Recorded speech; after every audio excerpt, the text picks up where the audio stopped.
On the night of Tuesday, the 12th of December 1899, a 25-year-old Winston Churchill heaved himself over the fence of the State Model School in Pretoria.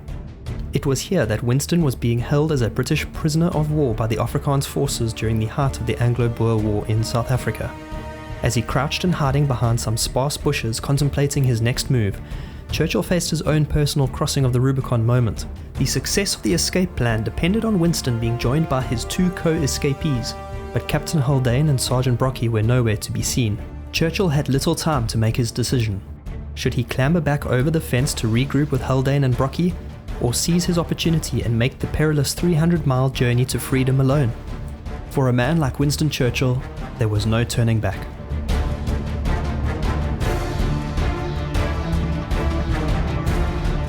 As a young man, Winston Churchill was fiercely ambitious and supremely self-confident. Despite being born into the British aristocracy, attending prestigious schools from Harrow to Sandhurst, young Winston knew that something more was needed to propel him to the heights of success that he envisioned for himself. And that thing was fame through military glory. As a boy, he dreamed of going to war, and when as a young man he was confronted by the realities of it, he embraced it wholeheartedly. He wanted nothing more than to be seen by his compatriots as a courageous war hero, not just for glory's sake, but for the doors it would open in his political career. His ambition he did not try to hide, and for this he was dubbed by his critics as a medal hunter, a self-advertiser, and by a reporter of the Daily Chronicle as Pushful the Younger. After graduating from the Royal Military Academy in 1895, Churchill received a commission as a second lieutenant in the 4th Queen's Own Hussars Regiment. Using his mother's social influence, he secured a posting to South America where the Cuban War of Independence from Spanish rule waged on. He engaged in a few skirmishes while in Cuba, but was strictly speaking a military observer and came away from there with little to add to his resume. In October 1896, he travelled with the Hussars to Bombay in India. Although it was considered the jewel in the crown of the empire, the British army constantly struggled to subdue the local population groups that rose up against their colonial masters. Churchill was convinced that such would be the perfect setting in which to make his name, but he suffered months of boredom with little to no military action. The following year, and while in London on leave from his military duties, Churchill learned of the uprising of the Mohmand rebels in the Swat Valley of northwest India, which is present-day Pakistan. Calling in a favour from General Sir Bindon Blood, who led the Malaccan field force to quash the uprising, Churchill wangled his way into a posting as a war correspondent. He then quickly secured assignments as a journalist with the Pioneer newspaper and the Daily Telegraph. But alas, fame still eluded Churchill, and he left India without the medals he so keenly desired. Churchill then made his way to the Sudan and northern Africa to fight the Mahdists, followers of the Muslim leader al-Mahdi. Despite engaging in bloody battle and likely having killed a few combatants himself, fame still eluded young Churchill. His unit was stood down from the fighting in September 1898, and Winston returned to England. Becoming impatient with his as yet unfulfilled quest for prestige, Churchill chose to then resign from the British Army and have his first crack at local politics. This proved a disaster after Churchill stood for but lost a local by-election in Oldham, Lancashire. He returned bereft and defeated to his childhood home of Blenheim Palace, where he pondered his next move. What young Winston needed was another war, and he didn't have to wait long. Tensions on the southern tip of Africa between the British Cape Colony and the two independent Boer republics were reaching a fever pitch, and Churchill foresaw the empire's next colonial war taking place in South Africa. The Second Anglo-Boer War, or South African War, commenced on 11 October 1899, kicking off while Churchill was still en route to South Africa as a journalist reporting for the Morning Post newspaper. The British colony of Natal, located in the southeast of present-day South Africa, was a conflict hotspot, and by the time of Churchill's arrival, the town of Ladysmith had already been besieged by Boer forces. Churchill found himself stuck at escort at a British garrison which was hardly more than a dusty shanty town 80 kilometres south of Ladysmith. Churchill resented being stuck in escort, wishing only to be at the centre of the conflict where he could not only report on events, but more importantly, enjoy opportunities for fame and glory. His lucky break came when on 15 November 1899 he was invited by his friend Captain Aylmer Haldane to accompany him and his men aboard an armoured train sent to patrol the escort railway line. While the train was manned by 2 companies of light infantry in 3 train cars and a 7-pound naval gun, it was a lumbering beast and an easy target for Louis Botha, the Boer commando leader. The train was not joined by any mounted cavalry, a decision later described by General Redvers Buller as inconceivably stupid. That day the Boer forces lay in wait to ambush the train, placing rocks across the track as it approached a bend near the Blaukrans River. The Boers sprung their ambush upon the armoured train with rifle and pom-pom fire. The train driver increased to full speed, but this just played into the Boer ambush. The collision between train and rocks caused its 3 cars to derail, although the engine remained on the track. Scores of soldiers were wounded in the derailment, and the train was left stranded and vulnerable in the open. For the next 90 minutes, the British soldiers came under persistent shelling and enemy fire from the deadly accurate Boer snipers. As disastrous a situation as this was Churchill's moment, and he knew it. Despite being a non-combatant and not strictly speaking permitted to participate in any combat as a journalist, he led the defence of the train and the British soldiers, coordinating the removal of the derailed cars from the tracks to allow the train engine to limp back to escort, carrying 50 mostly wounded survivors. Ultimately, 6 British soldiers were killed and another 35 were wounded before those remaining at the train crash site surrendered. To Churchill, surrender was a fate worse than death, but after encountering 2 Boer soldiers, he realized that in his efforts to get the train running again, he had left his Mauser firearm in the engine. His only option was to surrender. After being rounded up by the Boers, the British survivors were transferred to the State Model School Prison in Pretoria, which operated within a hastily converted school building. Although the British prisoners were not mistreated and Churchill was housed along with other British officers who enjoyed special privileges due to their rank, Churchill is recorded as saying that the time he spent as a prisoner of war were some of the worst days of his life. Winston Churchill immediately set about trying to secure his freedom, thinking that his best bet was to appeal to all and sundry with any modicum of authority for his release on the grounds that he was a journalist and a non-combatant. In this instance, however, Churchill's fame and noble birth proved an impediment.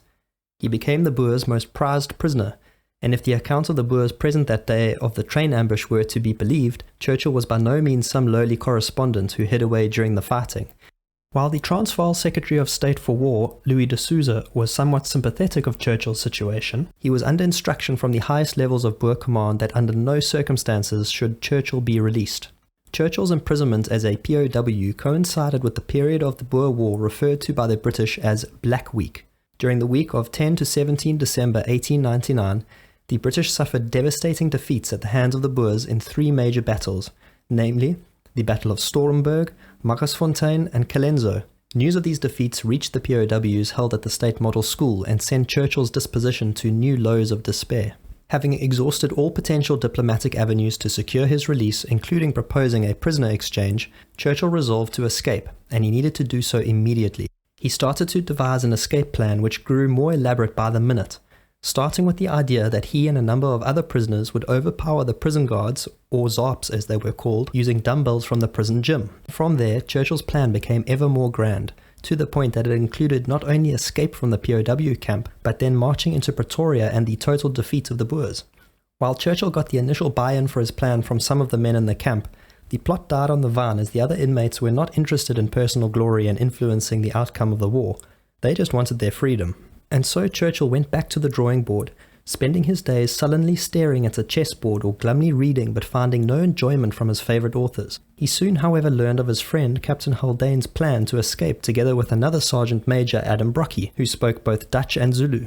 Their plan was simple, which was during camp dinner time to scale the back fence of the camp near the latrine block where a shadow was cast by the prison yard lights. From there, the pair would make their way to Portuguese East Africa, present-day Mozambique, which was a neutral territory, and thereafter back home to freedom. Haldane and Brockie made no bones about not wanting Churchill involved in their plan. They wanted to escape quickly and quietly, without the liability of Churchill's fame and inability to keep his mouth shut, increasing their risk of failure. But ultimately, the pair agreed to let him in on the plan, or at least the initial stages of it. The trio initially planned their escape for the night of 11 December 1899, but the presence of a ZARP prison guard who was stationed across from the section of fence they wished to climb over meant that the attempt was aborted. But on 12 December, Haldane and Brockie again had doubts about the timing of the escape. Brockie had entered the lavatory block but was worried about the presence of the guards. Churchill could not take it any longer and went into the lavatory block himself to check. Seizing the moment when a guard had his back turned, scaled the fence and crouched in wait on the other side, hoping that Haldane and Brockie would then join him. For over an hour he waited, but they did not arrive.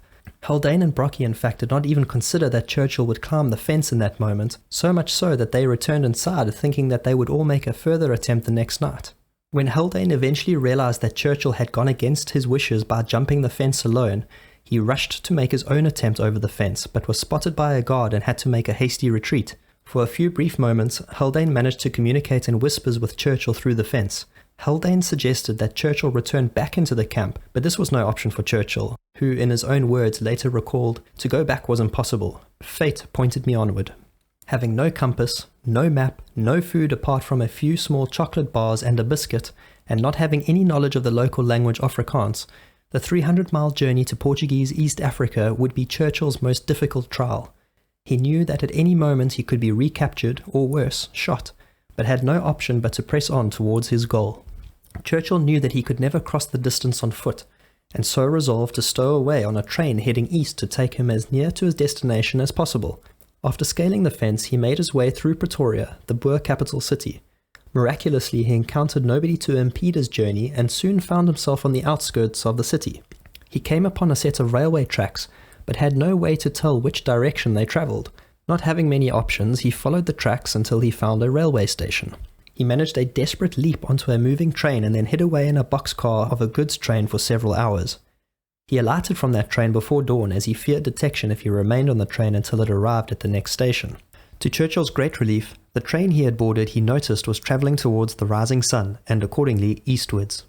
Meanwhile, back at the State Model School, Churchill's escape was detected the next day on 13 December when a Boer barber arrived to give Churchill his scheduled haircut and shave. But Churchill was nowhere to be found, of course. The manhunt that was launched in the wake of Churchill's escape was enormous, with the Boers conducting door-to-door searches across hundreds of miles and offering a reward for Churchill's capture, dead or alive. While all of this was going on, Churchill hoped to catch another train as it pushed its way up a nearby hill. But after waiting hours, realized that no train was coming. What he didn't know was that after his escape was discovered, all Boer trains stopped running at night.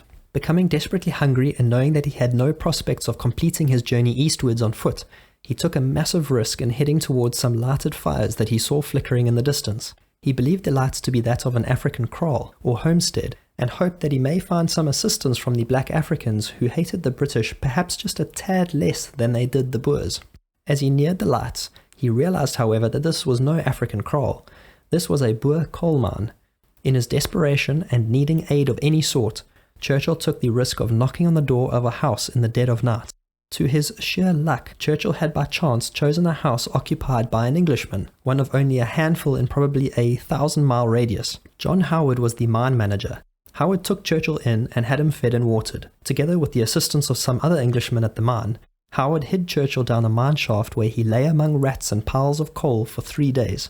Thereafter, Howard helped to stow away Churchill aboard a railway coal wagon headed to Lorenzo Marques, which is modern-day Maputo, in Mozambique.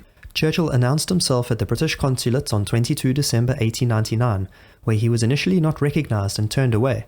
After a hot bath and a change of clothes, and being protected by armed Britons from recapture by the local Boers, Churchill took a boat to the city of Durban on the east coast of South Africa, where he was welcomed as a hero. There he delivered an impromptu speech, the severity of his recent ordeal quickly fading as young Winston realized that he had accomplished what he had always set his sights on.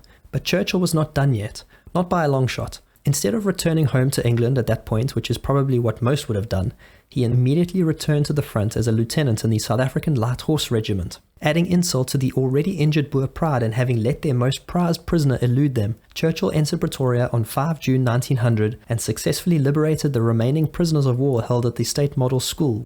Churchill returned from war a decorated soldier, being awarded 6 clasps to his Queen's South African Medal. Churchill took his seat at the House of Commons in February 1901, and although his political career would later flourish and he received prestigious government appointments including Chancellor of the Exchequer, Churchill continued to serve in the military, including as a major during World War I.